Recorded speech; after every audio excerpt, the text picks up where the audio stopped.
Hej på min kanal. Jeg ved ikke, kvaliteten er så god i lyset. Hvis I ser min hånd, så er jeg heldig. Hvis vi kan se mig, så er jeg dobbelt så heldig. Nå, men vi skal lave en video, der hedder pinligste øjeblik i mit liv. Skråstreg en pinlig øjeblik. Nå, men i den video, der fortæller jeg så om det første pinlige øjeblik, jeg kan huske fra.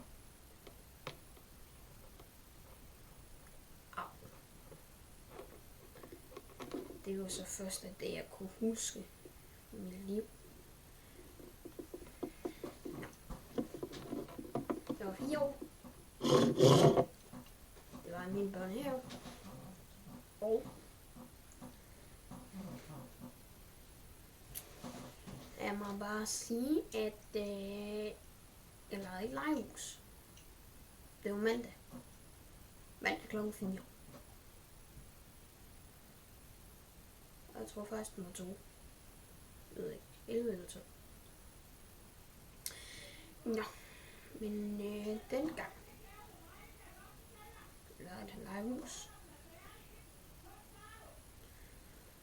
Som jeg sagde, lavede jeg et legehus. Og for helvede, så kan det der stukker noget. Jeg blev stukket et eller andet i her. Nå. Det er en, der hedder Ida Anusia. Hun går ind i legehuset og siger, skrub af. Jeg siger nej. Hun siger igen, jeg skal gå væk. Det er hendes legehus. Så bliver jeg så skide sur. Jeg tager det nærmeste bræde og kyler lige i flæsket på hende. Så kan hun fandme lære det. Nå, men hun er den super skadestue.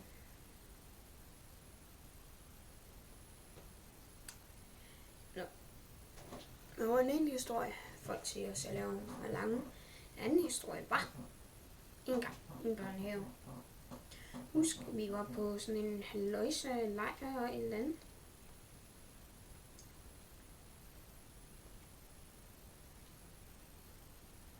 Børnelejr eller sådan noget. Ja, det var samtidig et år efter.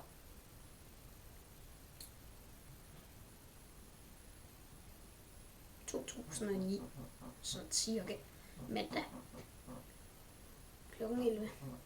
Jeg husker at vågne op i et telt.